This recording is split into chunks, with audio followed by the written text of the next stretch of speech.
grande tê-los aqui participando conosco dessa segunda temporada do Axis às 10, né? Essa segunda temporada é porque no início, no ano da pandemia, a gente fez o Axis fez várias apresentações do ponto de vista virtual, que são essas apresentações, por isso, antes foi a primeira, a gente parou um pouco e reiniciou agora com uma segunda temporada. E esses temas abordados aqui no Axis às 10 tem sido aí em torno de mais ou menos 1 hora de duração. A dinâmica é a dinâmica dos demais já realizados, ou seja, são mais ou menos 40 minutos discutindo tecnicamente o tema. Abrimos depois 20 minutos restantes para abordar as discussões apresentadas, as perguntas apresentadas e outras discussões. As perguntas, só lembrando aqui que todos podem encaminhar pelo chat, aí para a gente abordar aqui, e também pelo WhatsApp, para que a gente consolide e debata aí no segundo momento. Eu gostaria só de informar que esse evento é gravado, né? Ele vai ficar depois disponível no YouTube, fazendo parte aí com os demais já publicados pelo Axis, com esses temas que são de interesse das entidades confessionais, entidades eclesiásticas pertencentes à Igreja Católica, e os temas que a gente procura trazer são temas relevantes do dia a dia e que especialmente possam ser aplicados nas diversas obras, nas dioceses, arquidioceses, colégios, congregações. E o tema de hoje, nós vamos aí falar sobre as novas regras do teletrabalho. Essas regras do teletrabalho, elas estão editadas aí por uma medida provisória número 1108 de 2022, que foi publicada em 28 de março. Então, ela ainda está em discussão no Congresso Nacional. Ela foi ainda, já foi prorrogada por mais 60 dias, então ela tem validade legal até 7 de agosto de 2022. O tema é bastante polêmico, o tema é muito importante. Ela tem aí, já até agora apresentada lá no Congresso Nacional, cerca de 160 emendas, ou seja, o tema tem muita discussão.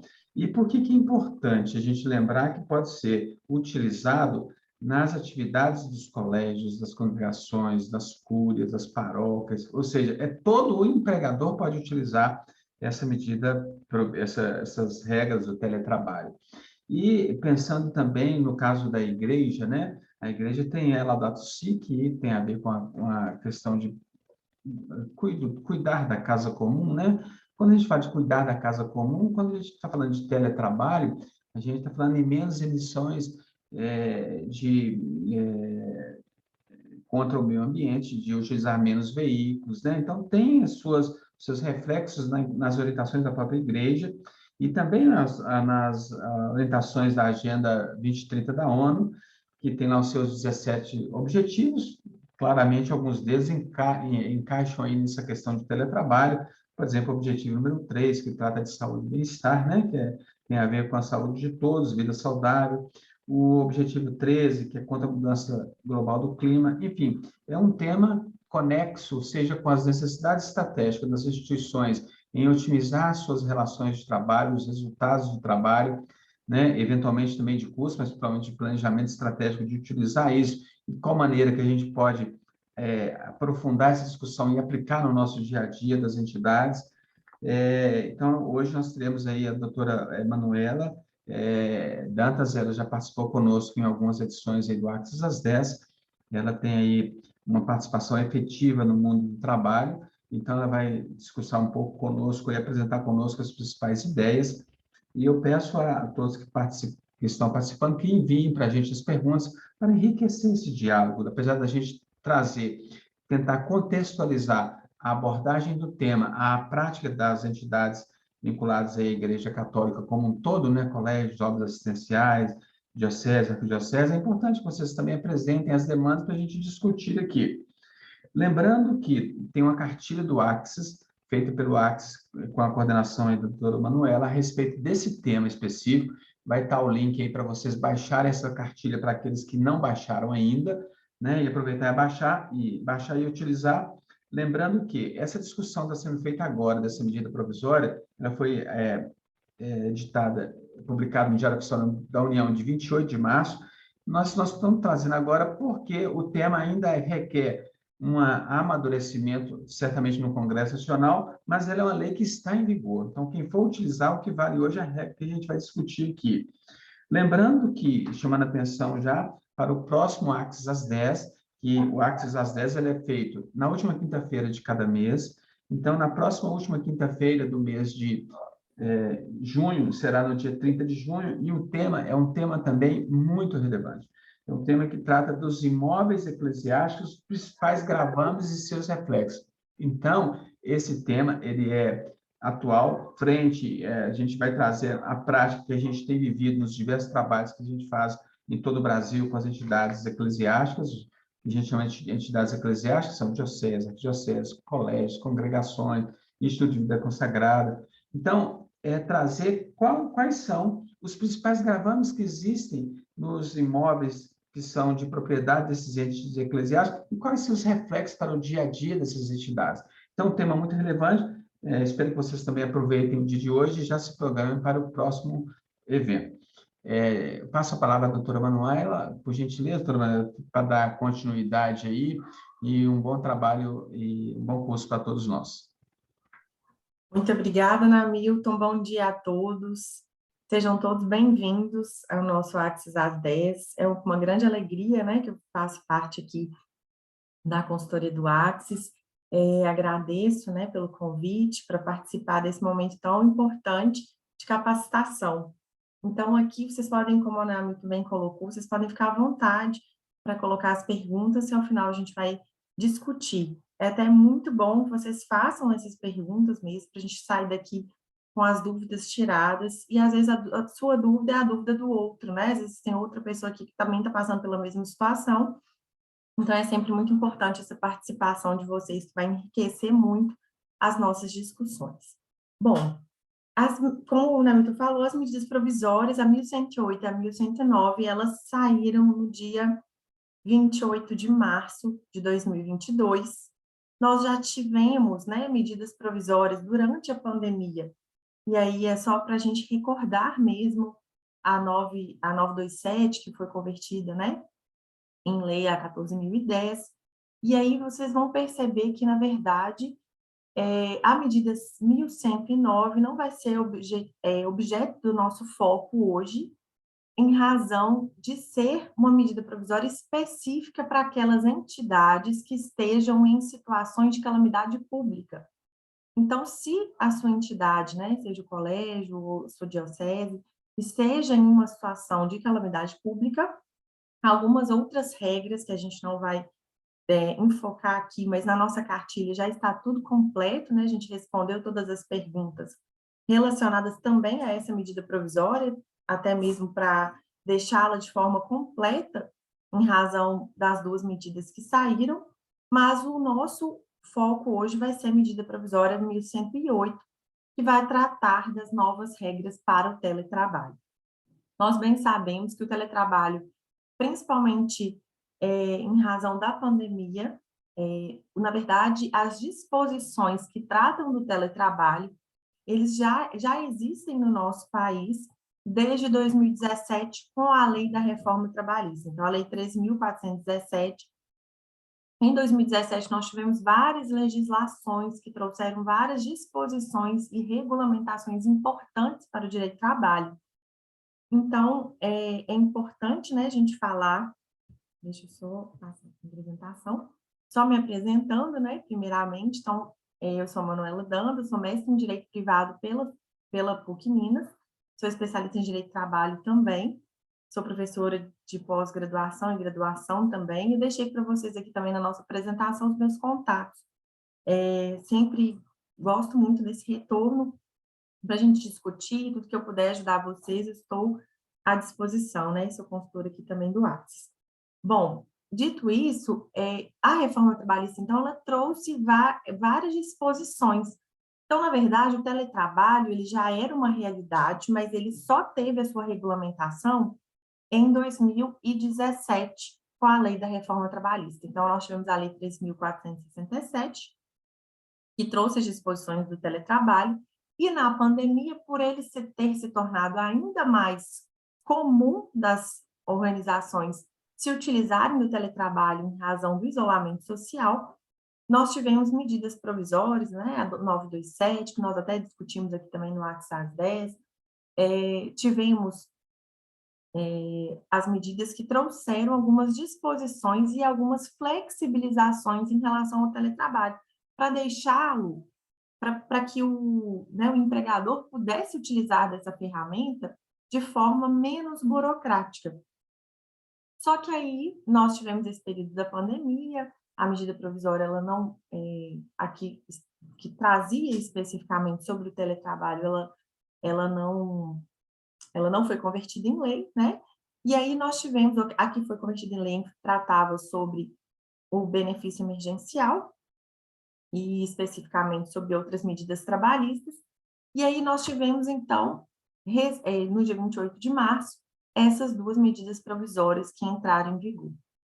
E nós sabemos que no Congresso, né, as medidas, elas têm força de lei, elas são editadas em caráter de urgência pelo presidente da República, e apesar delas produzir efeitos jurídicos que são imediatos, né, então, assim, desde 28 de março, essas regras que nós vamos comentar aqui, elas já estão em vigor, e aí depois ela vai passar pela análise do Congresso Nacional, Câmara e Senado, para ser ou não convertida em lei, tá? Se ela não for convertida em lei, ela já teve a prorrogação, como bem colocou o Namil, mas se ela não for convertida em lei, ela vai ser convertida em lei ordinária, né?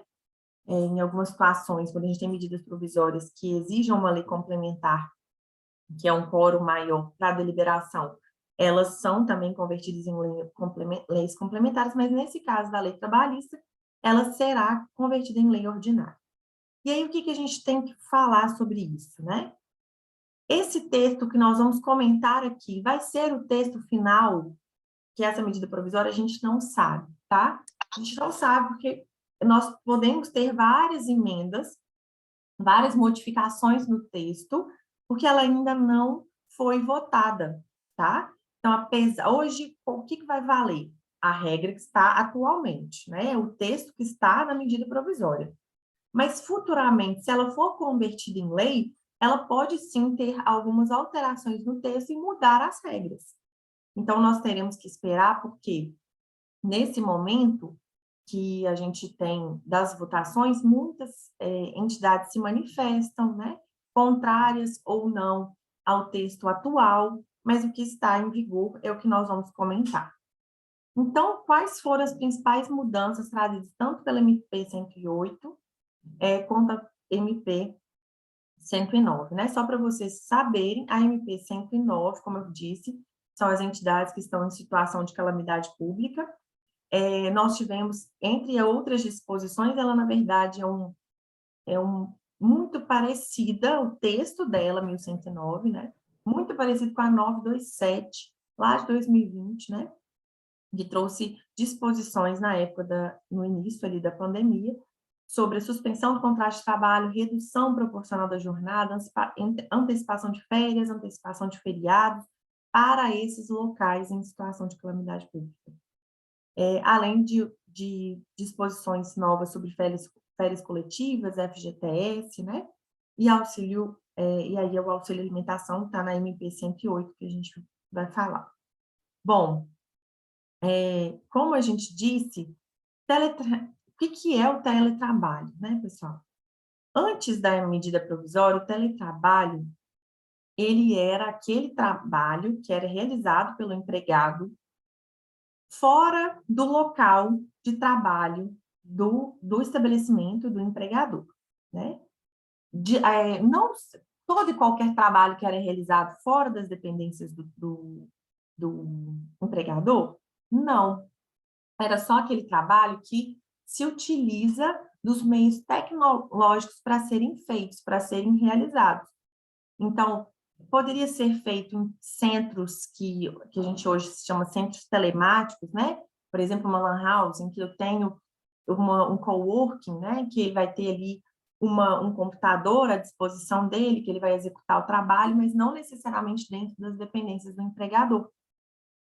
E aí veio a medida provisória e trouxe esse novo conceito, né? Hoje, o trabalho remoto foi equiparado ao ao trabalho, ao teletrabalho. Então, hoje, para ser enquadrado como teletrabalhador, não há necessidade que essa atividade seja preponderantemente fora das dependências da entidade contratante, tá? Então, no caso da paróquia, por exemplo, não necessariamente se ela tiver um teletrabalhador, esse teletrabalhador, mesmo que seja em uma house, que ele esteja executando trabalho, se ele esteja executando trabalho em casa, né? Ou em grandes locais exclusivos para aquele trabalho telemático. Não precisa necessariamente. Na verdade, quem esteve conosco aqui no outro encontro, né, do Axis às 10, nós fizemos uma diferenciação entre home office e teletrabalho.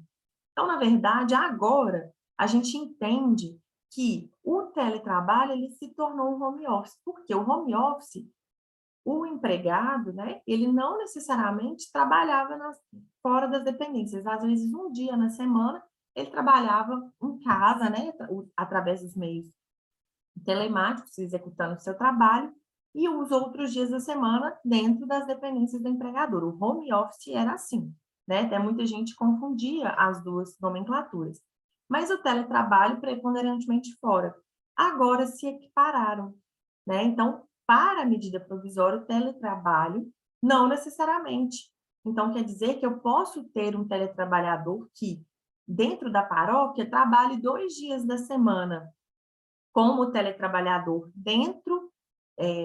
trabalhando dentro da própria, né, da própria paróquia, 2 vezes na semana, e os outros 3 dias da semana, né, vamos supor que ele tenha uma jornada de 5 dias na semana, e aí ele vai trabalhar em casa, por exemplo, tá? Então, hoje, a gente não tem mais essa necessidade. Hoje, sim, é o que a gente pode chamar de home office, né? Não há essa necessidade que o teletrabalhador trabalhe exclusivamente fora das dependências do empregador, tá? E aí, o que vai diferenciar uma regra importante que a medida provisória trouxe? Nós temos, no nosso país, 3 formas de pagamento de salário. Nós temos o pagamento de salário que condiciona a jornada. Então, por exemplo, se eu trabalho por hora, que é o caso dos professores, né? Que nós temos o trabalho hora, né? Você anota lá na carteira dele, trabalho por hora. O valor da hora dele, né? Que nunca pode ser inferior ao valor da hora mínima.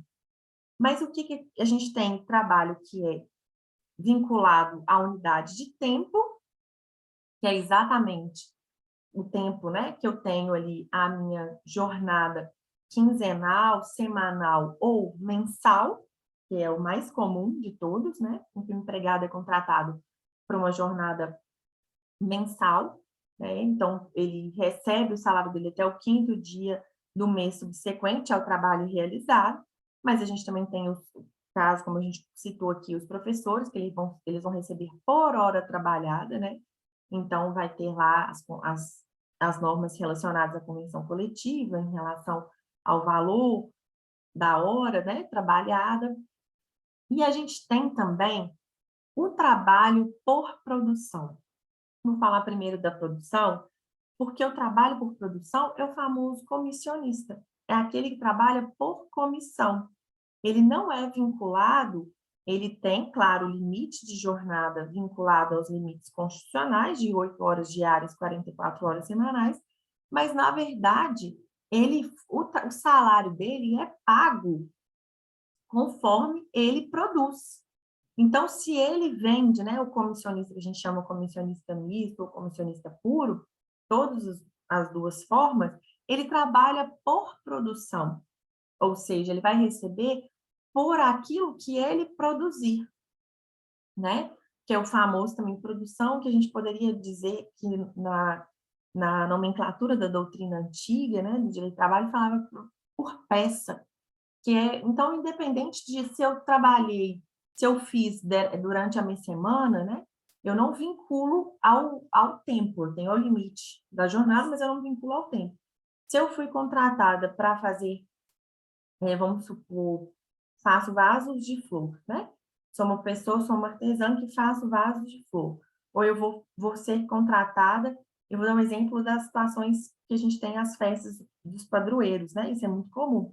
Então, vamos supor que a pessoa foi contratada exclusivamente, né, por peça ou por produção, dizendo assim, que ela vai produzir ali, na verdade, para atender aquela demanda, mas se ela acabar a demanda antes do horário, ela pode ir embora. Ela não está vinculada ao tempo, ela está vinculada à atividade que ela faz, à peça que ela produz. Então, se ela foi contratada para produzir 10 peças por dia, e ela já concluiu isso, ela é uma pessoa rápida, fez isso em 2 horas, ela não precisa até ficar até o final da jornada.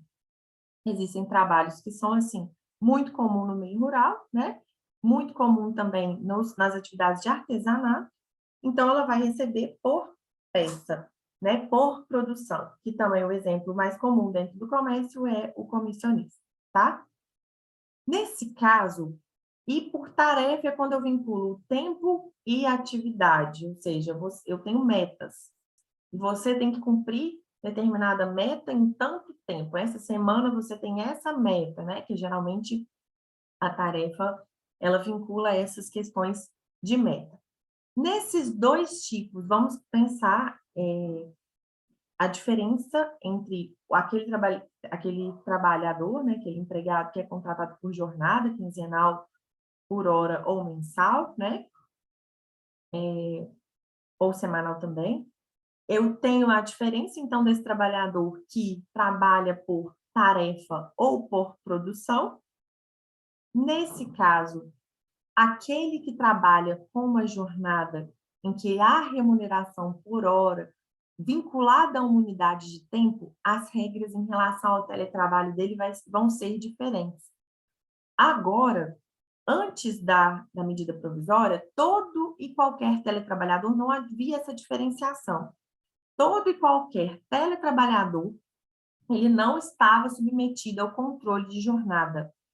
Ele foi inserido no inciso 3º do artigo 62 da CLT, que trata sobre as exceções àqueles que não obtêm o controle de jornada.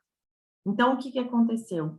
Todo e qualquer trabalhador, não havia essa diferença. Se ele trabalhasse por comissão, se ele trabalhasse por unidade de tempo, por tarefa, não importa. Todos eles não estavam submetidos ao controle de jornada. O que isso significa na prática?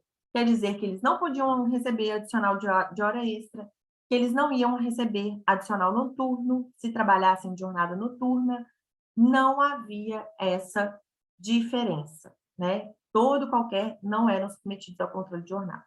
Veio a medida provisória 1108 e disse: o teletrabalhador que trabalha por tarefa ou produção, né, ele não está submetido ao controle de jornada, realmente. Esse teletrabalhador, ele fez uma diferença entre os teletrabalhadores que estão vinculados à jornada e os teletrabalhadores que estão vinculados à tarefa ou produção, tá? Desculpa, né? Eu falei primeiro o teletrabalhador que está vinculado à unidade de tempo. E aquele fez a diferença daquele que trabalha em tarefa ou produção. Então, aquele que for contratado por jornada, por exemplo, os professores, eles vão poder, sim, ser submetidos ao controle de jornada e eles vão poder fazer jus à hora extra, tá? Então, se o teletrabalhador, eu tive a contratação dele por quinzena, semana ou mês, que é o mais comum, né, que a gente tem no nosso dia a dia, eu vou poder sim, ele vai agora poder, se for possível, esse controle, hoje pode ser feito o controle, existem vários softwares, né, que fazem já o controle de jornada, o ponto eletrônico, né, ele vai poder sim ser submetido ao controle de jornada. Tá? Manuela, como que a gente vai fazer esse controle? Hoje, existem esses softwares, né, aquela forma que o sistema, na hora que ele logar no sistema, e na hora que ele sair do sistema, ali já está computando a quantidade de tempo, né? Ou existem empregadores que estão optando por utilizarem de planilhas mesmo individuais de Excel, em que ele vai preencher e você consegue ver que horas que realmente ele preencheu, né, pelo sistema, até pelo Google mesmo. Enfim, a forma, se a atividade daquele teletrabalhador é possível se controlar a jornada, ele vai sim poder fazer jus à hora extra. E o de tarefa e produção, eles vão fazer o jus à hora extra? Não. Eles continuam na exceção de que não é possível se controlar a jornada dele. Porque, na verdade, eles, de fato, eles não têm jornada, né? Eles têm o limite da jornada, mas eles não têm jornada. Porque quando eu trabalho por produção, por meta, eu não tenho uma jornada fixada, tá? Eu não vou ter essa jornada fixada, por quê? Eu tenho um limite constitucional que eu tenho que obedecer de 44 horas semanais. Não posso ultrapassar também as 8 horas diárias. Mas eu não posso, se eu acabar a minha tarefa em 2 horas, dos meus 10, que foi combinado com o meu empregador de eu entregar, né? Isso é muito comum também em indústria de calçado, né? Nós temos indústria de calçado que também trabalham por produção. Então, eu tenho lá, ela recebe a atividade dela da semana, que é produzir 10 peças naquela semana. Se ela acabar em 2 horas, então ela vai já ter finalizado a tarefa dela, tá? Então, nesse caso, aquele teletrabalhador que foi contratado, então, por tarefa de produção, ele não está submetido, continua não estando submetido a controle de jornada, tá? Vamos ver se a medida provisória for convertida em lei, se de fato vai permanecer assim, tá? Outra questão importante para a gente falar sobre teletrabalho. A utilização de computador ou celular da entidade eclesiástica, né? Fora do horário de trabalho, constitui tempo à disposição? Pessoal, o que é o tempo à disposição? Na verdade, o tempo à disposição, antigamente, antes da reforma trabalhista, ele era considerado parte da jornada. E, por isso, se ultrapassasse as 8 horas diárias, o empregado poderia fazer jus à hora extra. Nesse caso, o tempo do uso do equipamento, né, de infraestrutura, de software, de ferramenta digital, das aplicações da internet, utilizados fora do horário de trabalho, né, não vai constituir tempo à disposição, tá? Exceto se isso estiver previsto na convenção coletiva ou no acordo coletivo daquela categoria, tá? Então, se o auxiliar administrativo, que é teletrabalhador, né, das entidades, das organizações eclesiásticas, eles vão, se eles forem considerados teletrabalhadores, se eles tiverem teletrabalho, só serão remunerados em relação às horas extras pelo uso do equipamento tecnológico, se de fato se isso estiver previsto na convenção coletiva ou no acordo coletivo, tá? Aprendizes e estagiários podem ser submetidos ao trabalho remoto? Pessoal, é muito complicado, já de antemão, né? A gente sabe que hoje, sim, a medida provisória permitiu, né, que fosse utilizado o regime de teletrabalho ou trabalho remoto para estagiários e aprendizes. Até é muito complicado no seguinte sentido. Lembrando que o estágio, ele necessita, eu não posso contratar um estagiário para executar uma função, ele tem que ser supervisionado, porque ele está aprendendo aquela função. E eu tenho que ter ali, dentro do estagiário, quando ele está aprendendo, ele precisa de uma supervisão, porque ele tem o relatório para a própria faculdade, né? Geralmente o estagiário, ele está cursando, então o estagiário, ele está fazendo algum curso superior, e precisa de necessariamente uma supervisão naquela atividade, ele está aprendendo aquela atividade, né? Então, é muito mais complicado se supervisionar quando há o teletrabalho. Mas hoje, a medida provisória permitiu que isso seja realizado, tá? Há também com aprendizagem, até mesmo para que se cumpra a cota, né? De 5% a 15%, que a lei da aprendizagem exige para todos os empregadores, né? O funcionário em teletrabalho pode executar suas tarefas estando em outro país? Gente, se tornou muito comum na pandemia, né? Muitas pessoas que às vezes são de outra cidade, de outro município, né? Que às vezes foram para sua cidade natal para trabalhar em razão da pandemia, e aí começaram a executar suas tarefas, sim, tá? Só que isso aqui é uma exceção, na verdade, se constitui uma exceção da lei trabalhista, porque a lei trabalhista, ela diz no artigo 651 da CLT, fala que o empregado ele vai se submeter às regras em relação ao contrato de trabalho de todos os empregados, elas se submetem às regras do local da prestação de serviços. Então, do local da que a entidade eclesiástica se localiza, tá? Então, se ele trabalha num colégio, o local, as regras relacionadas àquele contrato de trabalho, ele vai se dar no colégio, de onde o colégio se localiza. Por exemplo, eu vi que tem gente aqui de Bragança Paulista. O colégio é localizado em Bragança Paulista, as regras relacionadas ao contrato de trabalho. Que regras, Manuela? Convenção coletiva daquela categoria, os acordos coletivos daquela categoria. Mas, em relação ao teletrabalho, isso foi mudado, é uma exceção. Então, na verdade, as regras relacionadas àquele teletrabalhador vai ser aplicado aquele contrato de trabalho admitido no Brasil, mesmo que ele opte por morar lá nos Estados Unidos enquanto está trabalhando, né? Eu tinha uma amiga muito próxima que ela é professora e ela estava já com um intercâmbio para estudar inglês fora, então ela continuou trabalhando, porque estavam todos em teletrabalho, né, em razão da faculdade, em razão da pandemia, não estavam de forma presencial, e ela foi para os Estados Unidos para trabalhar, e continuou trabalhando lá, né, como professora. Então, na verdade, vai ser aplicado ao que for contratado aqui no Brasil, tá? E não no local da prestação de serviço, mesmo que ele esteja morando fora do país, tá? E aos teletrabalhadores, em relação às previsões, né, das convenções, dos acordos coletivos, continua a base territorial do estabelecimento que contratou aquele teletrabalhador, tá? Continua, então, as convenções coletivas. Por quê? Porque senão ficaria muito difícil. Como que você ia ficar pesquisando aonde que ele está e a cada trabalhador eu teria que ter uma norma diferente para ele, né?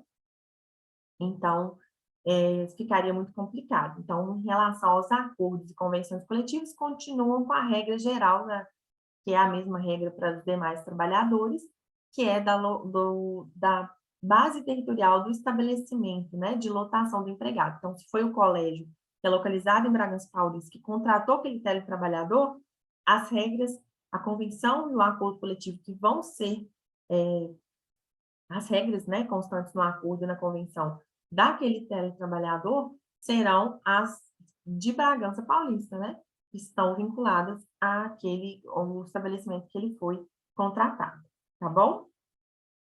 O acordo individual poderá dispor sobre os horários, desde que assegurados, né, os repousos legais. Claro, a gente sempre lembrando aqui que as questões relacionadas a intervalo, questões relacionadas ao limite de jornada, continuam as mesmas disposições da CLT, as mesmas disposições constitucionais, tá?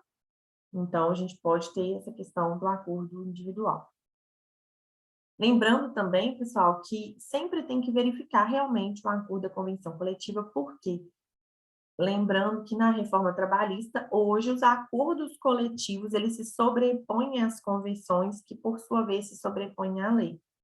Então, é muito importante vocês conhecerem os acordos coletivos das categorias para ver se eles não vão ter nenhuma disposição diferente, que eles têm essa autonomia para terem disposições de horário, de regras de pagamento de salário, porque está lá no artigo, né? No artigo 611-A, que fala que, em razão, o teletrabalho é uma matéria que o acordo vai, sim, se sobrepor ao que tiver na convenção, que tiver na lei, tá bom? Ele tem uma sobreposição, mesmo com a medida provisória.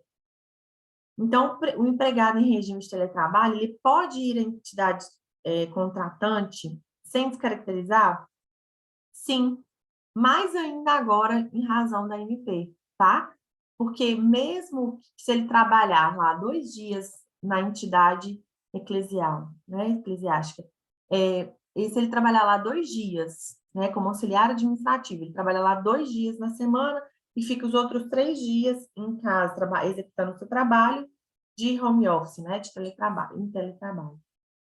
Mas se ele, eventualmente, convoquei ele para uma reunião presencial, ele vai habitualmente, mesmo nesses 3 dias que ele habitualmente trabalha em casa, eu precisei que ele viesse para que eu fizesse uma reunião com todos os funcionários. Posso fazer isso? Sim, tá? Não vai descaracterizar o regime de teletrabalho. Já era assim também essa regra. Por quê? Antes mesmo eu não tendo essa característica, né, de trabalho, que a gente chama de trabalho, tem essa possibilidade de ser dentro também, interno, o teletrabalho também de forma interna, já poderia ser assim, tá? Já poderia que um teletrabalhador, ele poderia ir às dependências do empregador sem que isso descaracterizasse o teletrabalho, tá? Então, o fato de convocação para reunião, o fato de fazer isso de forma habitual não descaracteriza, tá? O teletrabalho. Em relação ao auxílio alimentação, eu vou passar rapidamente, tá? Porque também são disposições que tratam lá na 1108, mas está tudo lá na nossa cartilha de forma mais completa, né? Como o Namilton falou, ele vai mandar para vocês aí o link, né? Que tem a nossa cartilha com as perguntas e respostas. Mas uma questão importante que vocês precisam sempre se recordar em relação ao auxílio alimentação é que hoje eles devem ser utilizados exclusivamente para o pagamento de refeições em restaurantes, estabelecimentos similares. Ou seja, tanto o empregador, né, se ele fornece um ticket, hoje o empregado com o ticket, ele só vai poder comprar gêneros alimentícios, tá? Se ele usar o ticket, por exemplo, para comprar uma bebida alcoólica, ele não, se o estabelecimento aceitar, isso vai descaracterizar o ticket, né? E aí isso foi o que mais teve impacto com a medida provisória, tá?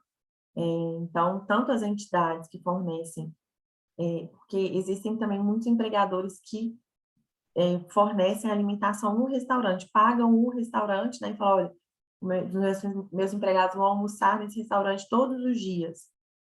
Eles têm um limite fixo para, né, para poder fazer esse pagamento.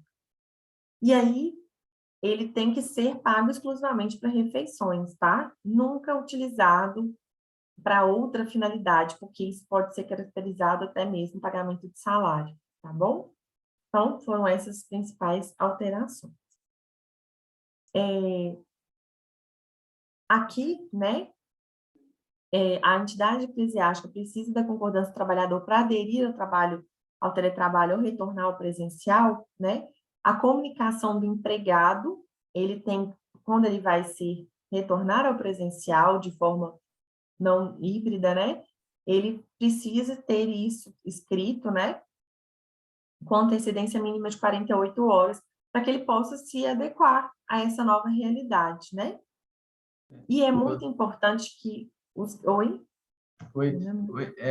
Então, aproveitando essa abordagem que foi falada aqui, chegaram algumas perguntas aqui, só para a gente poder encaixar, para não perder o tempo, pode ser? A gente encaixar aqui uma pergunta? Pode falar. Tá.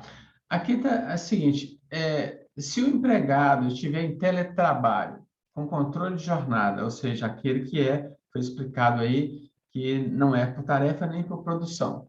É possível alterar um regime para o outro, ou seja, ele está hoje por jornada. Ah, não, agora eu quero por tarefa. Ah, não, agora eu quero por produção.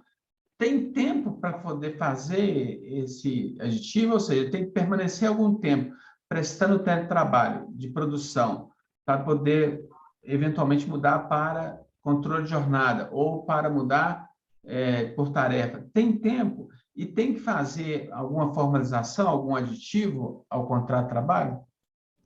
Hamilton, uma excelente pergunta. Duas coisas que precisam ser observadas. Há um risco? Primeira coisa. Por quê que há um risco? Se você já tem um teletrabalhador que tem o controle de jornada e você alterá-lo para tarefa ou produção, há um risco por quê? Porque o artigo 468 da CLT fala que você não pode promover alterações lesivas ao contrato de trabalho. E isso pode ser considerado uma alteração lesiva. Por quê? Porque o teletrabalhador em tarefa ou produção, ele não está submetido a controle de jornada. Então, isso já é considerado uma alteração lesiva. Pode ser, tá, pessoal? Porque o juiz, não interpretar os fatos, se isso for submetido à Justiça do Trabalho, né? Ele pode, eu estou querendo trazer aqui um risco que pode existir, tá? Não significa que vai existir. Mas o juiz, ele pode entender que isso é uma alteração lesiva. Por quê? Porque ele foi contratado por jornada. E agora ele vai ter uma alteração um pouco mais lesiva no contrato, porque ele não vai fazer jus à hora extra, nem adicional noturno, né? Então, isso pode ser considerado uma alteração do contrato de trabalho de forma lesiva. Ok. Mas vamos supor... Teria que, então, mudar o objeto, efetivamente, que ele faz, né? Se ele continuar fazendo a mesma coisa, mas se for com controle de jornada, agora alguém fala, não, agora você vai fazer a mesma coisa, agora por produção. É esse risco que está falando, né, É doutora? esse Tem que risco, mudar o é esse objeto risco. e tem que fazer, mesmo com concordância dele, ter essa caracterização diferente. Por que antes era com controle de jornada e agora você... Hamilton, não é só apenas ter a caracterização diferente, não. Se ele foi contratado já como teletrabalhador por jornada, se você fizer essa alteração, há esse risco. Eu não posso deixar de dizer para vocês que pode haver essa interpretação de que você fez uma alteração lesiva no contrato de trabalho, ainda que haja concordância dele. Porque naquele momento, a gente tem que entender que o consentimento dentro da relação de trabalho, ele é interpretado, né, como a subordinação, ele é interpretado pela justiça como porque o empregado ele não quer perder o emprego, né? Então, a gente tem que entender isso, que há um risco. Eu não posso dizer para vocês que não há, tá? Então, quer dizer que se eu contratei um teletrabalhador, o que vocês poderiam fazer? Talvez retorná-lo para o presencial por um certo tempo, né? E depois fazer um aditivo de contrato de trabalho e passar, né? E ainda assim há esse risco, tá? Eu não posso deixar de dizer para vocês que há esse risco, tá? Entendi. Tem a outra questão aqui que tinha sido tinha te falado recente, assim, tem a obrigação de controlar o ponto teletrabalhador por jornada, como falou aí. E o uso de mensagens, Zap, por exemplo, fora do horário, gera hora extra? Foi dito que o empregado pode usar os equipamentos fora do horário de trabalho, mas sem gerar hora extra. Como que se aplica isso? Isso, na verdade, essa questão do WhatsApp, hoje, aqui é qualquer meio de comunicação, tá, pessoal? Como que você vai fazer esse controle? E hoje, sim. Hoje, o WhatsApp, a gente já tivemos algumas decisões na Justiça do Trabalho, considerando, sim, que o uso fora da jornada de trabalho de meios de comunicação, WhatsApp, Messenger, né, no Facebook, chamadas de voz, enfim, reuniões, né, tudo isso, todos os meios eletrônicos que hoje a gente tem de comunicação, podem sim ser, se forem feitos fora da jornada, pode sim caracterizar a hora extra, né? E é importante, Romana, que às vezes a pessoa fala assim, não, eu só mandei a mensagem para eu não esquecer. Aí eu mando a mensagem para ele, 8 horas da noite, 9 horas, não era para ele responder, era só para ele não esquecer. Mas na hora que ele lê aquilo, acaba que pode, né? Como você está Mas falando. aí, né, Milton, cuidado para você não mandar também fora do horário de trabalho, né? Pois é. Então, é uma questão da gente se policiar também, né? Existem aqueles grupos oficiais que você tem ali de recados, que é para lembrar, mas cuidado com esses grupos. O que muitos têm feito, né? Uma sugestão. Você tem um grupo de recados, exclusivamente para recados, e aquele grupo de recados, você tem como você, na configuração, tirar que você não vai poder mandar mensagens ali a partir de tal hora. Você tem como fazer isso no WhatsApp, por exemplo. Ótimo. Então, você colocar dentro dessa configuração, então, depois de 6 horas da tarde, não tem mensagem. Então, o ideal é ter essa etiqueta de, olha, encerrou o horário de trabalho, evita mandar mensagem que vai caracterizar uma demanda do outro lado, de falar assim, eu já comecei até a pensar e já fazer alguma coisa que, conforme você me pediu, para que no primeiro horário do outro dia eu já esteja com isso pronto. Então, tomar esse cuidado, né? Tomar esse cuidado. É Tem uma outra, importante. e tem uma outra aqui, que fala assim, tenho que fornecer o vale transporte para o funcionário em teletrabalho? Caso ele vá à sede da instituição em alguns dias, eu tenho que dar o vale transporte para ele só para esses dias? E Se como que eu ele optar faço por para vale saber esses transporte, dias? sim. Se ele Hã? for um empregado que no ato da contratação ele fez a opção por vale transporte, sim. Se ele Tá, não fez a opção pelo vale transporte, não. tá. E se ele estiver em teletrabalho, né? Então ele não tem que ir à empresa. Então ele vai lá na Hum, empresa alguns dias. Então eu sou obrigado a fornecer para esses dias específicos que ele vai, não é isso? Isso, exatamente. Por quê? Porque a finalidade do vale transporte, lembrando que o vale transporte não pode ser pago em dinheiro. Né, a gente tem específicos na lei do Vale Transporte. Então, tem que ser fornecido o crédito no ticket. Se ele tem lá, né, o cartão do ônibus, se ele é uma pessoa que é optante por Vale Transporte, né, tá lá a opção dele por Vale Transporte, então ele vai ter os descontos, né, dos 6% e tudo mais. Ele vai ter, naqueles dias que ele for comparecer, ele vai ter ali o crédito, né, para ele ir e voltar do trabalho, que é essa a finalidade do Vale Transporte.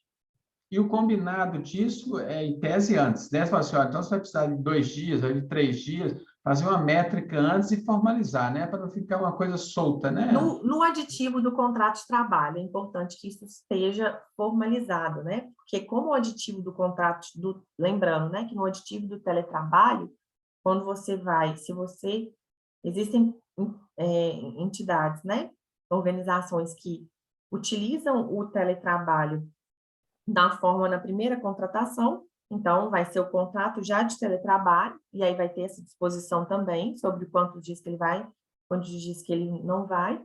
Agora, se for um aditivo do contrato, ele foi contratado para trabalhar todos os dias de forma presencial. Então, as regras do teletrabalho dele vão estar, inclusive, sobre a utilização dos meios tecnológicos, tá, pessoal? Quem que vai fornecer, quem vai puxar a internet, se é empregado, se é empregador, né?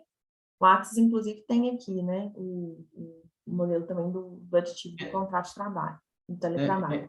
É, essa questão, inclusive, de custear, né, o que for necessário, a gente vê muitas dúvidas que chegam para a gente, mas assim, cara, qual que é o valor?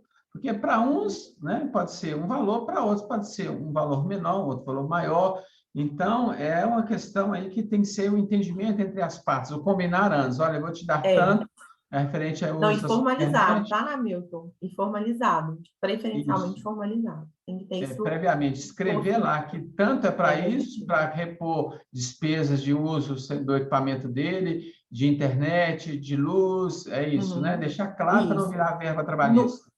exatamente, no aditivo do contrato de trabalho vão estar essas disposições, tá? Ótimo. E tem uma outra pergunta que faz assim: como a entidade pode, acho que aqui é um colégio, se resguardar para que o empregado em teletrabalho utilize de forma correta, ergonômica, né? Os equipamentos de trabalho, computador, mesa, cadeira, porque no ambiente de trabalho, o empregador está ali olhando e tem que fornecer os equipamentos, cadeira, mesa, tudo da forma ergonômica, né? Tem toda essa preocupação. Mas e em casa, né? Como que é que ele Então, né, resguarda Milton? isso? Exatamente, uma pergunta muito, muito pertinente, muito boa, né? E é exatamente, em breve até, depois eu mando para vocês, quando eu terminar, e a gente está escrevendo até um artigo sobre isso. Na verdade, de fato, você não pode entrar no domicílio do empregado, né? O domicílio é um asilo inviolável do ser humano. Então, o que que a gente sugere? Uma sugestão. Se você vai fornecer para o seu empregado, teletrabalhador, a cadeira, a mesa e o computador, você empregador, se você quer prevenir eventuais situações ergonômicas, né, de segurança e saúde do teletrabalhador, é importante que você, então, forneça, você mesmo vai fornecer, que algumas empresas têm feito, né? Então, com a cadeira já adequada à NR17, né, que trata da ergonomia, a mesa, tudo. Então, é importante que você forneça. E isso vai estar disposto também no seu aditivo de contrato de trabalho. qual que é a especificação, o que você quer, ou também para que, se você está começando um trabalho, se você não vai fornecer, mas se preocupa com essa questão da saúde e segurança, é importante você especificar o que esse teletrabalhador precisa ter. Só que para você especificar o que esse teletrabalhador precisa ter em casa, né, pensando na saúde e segurança, é importante que você forneça, né? Porque isso pode, se você está exigindo, né, isso é uma ferramenta de trabalho. E pode colocar lá que vai ser incomodado, né? Ou seja, você está emprestando para o teletrabalhador aquela cadeira, aquela mesa, aquele computador. Aquele computador, aquela mesa, aquela cadeira, ela não é dele, ela é da entidade. Então, se eventualmente aquele contrato for rescindido, todos aqueles equipamentos vão voltar para a entidade para você fornecer para um outro teletrabalhador, tá bom? Entendi. Então, é importante isso. De toda forma, se não for fornecido, essa orientação, esse esclarecimento também é bom, né? Falar, ó, tem que ter É iluminação importante. adequada, faixa adequada, não precisa trazer toda a norma descrita detalhadamente, mas Isso, orientar no mas geral, né? Para e dar o treinamento, né, Hamilton? Numa conversa, numa reunião, você orientar e deixar isso de forma gravada, né? Olha, eu dei as orientações para o meu teletrabalhador, né? Orientei como que deve ser a iluminação, a cadeira, né, a mesa. Você fazer um treinamento. Você pode reunir todos os seus teletrabalhadores de forma ainda que virtual e orientar, e tá? documentar que fez isso, né, turma? Para depois lá na Isso, frente alguém falar, eu te orientei isso, né? é isso, Se for exatamente. reunião gravar, né? Não, Reunião não virtual. tira o risco, né, Namilton? Mas diminui, com certeza. É, Diminui, sim. é, tem um aqui que eu acho que foi respondido, mas vou só falar de novo, que é se o empregado optar por trabalhar em outra cidade, diferente da sede que ele foi contratado, qual a convenção coletiva que deve observar? O da sede. O da sede. Então, se ele estiver Isso. lá na praia e ele foi contratado Uhum, para Belo Horizonte, Belo Horizonte uhum. não tem praia. Aí a pessoa fala, tá, vou trabalhar de lá, lá tem uma internet boa, etc. Mas qualquer coisa que eu tiver que aplicar benefício para ele é a convenção coletiva aqui da região de Belo Horizonte. Isso. Vamos ver se a redação não vai mudar, mas a princípio, neste momento, sim. Porque a Entendi. regra trabalhista é sempre do local de prestação de serviços, né? É, Nunca do local de contratação, mas nesse caso do teletrabalho, sim, é do local de contratação, da localização do estabelecimento do empregador. inclusive, se fosse esse caso de teletrabalho, né, poderia ir para uma região tão ruim que não tem nada, nem convenção coletiva, então ele não ia ter direito a nada. Então, pode ocorrer as duas formas. Às vezes, tem Pode. uma convenção coletiva naquela localidade que eventualmente seria melhor, né? E talvez poderia ser pior. Mas então a regra hoje é: se você for contratado no colégio ou na instituição naquela cidade, a convenção daquela cidade. Agora, onde você está com o seu computador, não interessa. Interessa sim aonde você foi contratado. É isso? Isso, exatamente. Ah, então tá bom. Esse É o aqui local do estabelecimento, né? O é local do empregador. do Não onde eu empregador. fui contratada. É a sede do empregador mesmo. De Isso. onde Então, está. você foi contratado para o Colégio de Bragança. Então, é Uhum, a região de Bragança, aquela convenção coletiva de Bragança, que vai ser observada em relação ao empregado, né? isso, exatamente. Ok. Aqui, tá assim, o empregador é obrigado, por exemplo, a trocar o plano de saúde, caso o funcionário em teletrabalho opte por prestar serviço em outro estado, que eventualmente não tenha cobertura desse plano de saúde, disponibilizado pela instituição. Eu tenho que contratar um plano de saúde que atenda aonde ele está? Não, A pessoa coletiva, pelo que eu entendi, ou já tem um plano de saúde, e ele tem que contratar ou não? não tem.